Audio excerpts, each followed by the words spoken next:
পশ্চিমবঙ্গের রাজধানী কলকাতা লাগোয়া উত্তর ২৪ পরগনা জেলা শহর বারাসাতের জেলা শাসক দপ্তরের সামনে ভোটের আর মাত্র কয়েকদিন বাকি থাকলেও এখনো লাইনে দাঁড়ানো মানুষগুলো তাদের গণতান্ত্রিক অধিকার আদায়ের জন্য লড়ছেন। ২০০২ সালের ভোটার তালিকায় নিবিড় সংশোধনীতে নাম থাকলেও এবারে অদৃশ্য কারণে নেই অনেক পরিবারের নাম। আমার বাড়িতে ১৪-১৫ জনের মেম্বার ভোটের, তার ভিতরে শুধু আমি ডিলিটেড। এতদিন ভোট দিয়েছে, এখন নাম কেন কেটে দিচ্ছে আমাদের? আমি উত্তরপ্রদেশ আগে ভোট দিয়েছি ২০০৩, এখন নাম ডিলিট হয়ে গেছে। যদিও রাজ্যের মুখ্য নির্বাচনী কর্মকর্তা উদ্ভূত পরিস্থিতি খতিয়ে দেখতে বিভিন্ন জেলা ঘুরে দেখার কথা জানিয়েছেন। এখনো পর্যন্ত তালিকার খসড়া থেকে ৬০ লাখ নাম এবং বিবেচনাধীন তালিকা থেকে এখনো পর্যন্ত প্রায় ২৭ লাখ নাম বাদ পড়েছে বলে জানা গেছে। রাজ্যের বিভিন্ন জায়গায় বিচারকদের তত্ত্বাবধানে এখনো চলছে বিবেচনাধীন থাকা নামের চূড়ান্ত বাছাই পর্ব। প্রত্যেক জেলায় যাব, আর যত আমার বিডিও আছে, ওসি আছেন, আরও আছেন, ডিও আছেন, এসপি আছেন, সবাই সঙ্গে বসবো আর দেখবো ওখানে তৈরি কিরম আছে নি আছে, কোথায় ইনফ্রাস্ট্রাকচার ঘাটতি আছে নি আছে।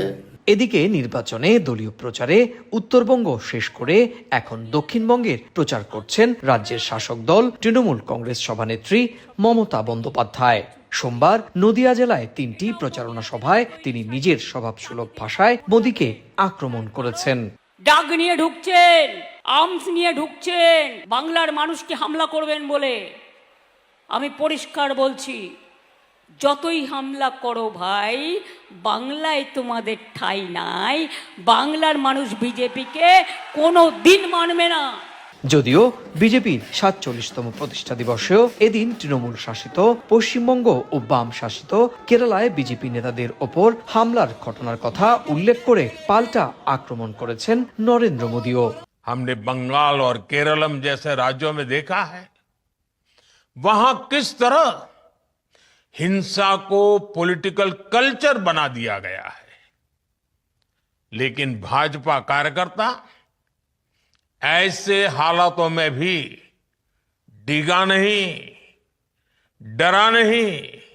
সোমবারই প্রথম দফার ১৫২ আসনের মনোনয়নপত্র জমা দেওয়ার শেষ দিনে নির্বাচনে প্রতিদ্বন্দ্বিতায় অংশ নেওয়া প্রার্থীরা মনোনয়ন জমা দিয়ে নিজেদের মতো করে একে অন্যের বিরুদ্ধে কটাক্ষ করতে ছাড়েননি। প্রতিপক্ষ বলে কিছু নেই, প্রতিপক্ষ হচ্ছে অনুন্নয়ন, প্রতিপক্ষ হচ্ছে মমতা ব্যানার্জি। মনোনয়ন দিচ্ছি, মনোনয়ন জিতবো, ২৫০ বেশি সিট নিয়ে মমতা ব্যানার্জি আসছে। ২ দফার ভোট গ্রহণের শেষ দফার ভোট হবে ২৯ এপ্রিল। সেদিন ভোট নেওয়া হবে ১৪২ আসনে, আর সেই দফায় ভোটের মনোনয়নপত্র জমা দেওয়ার শেষ দিন ৯ এপ্রিল। সুব্রত আচার্য, সময় সংবাদ, পশ্চিমবঙ্গ, ভারত।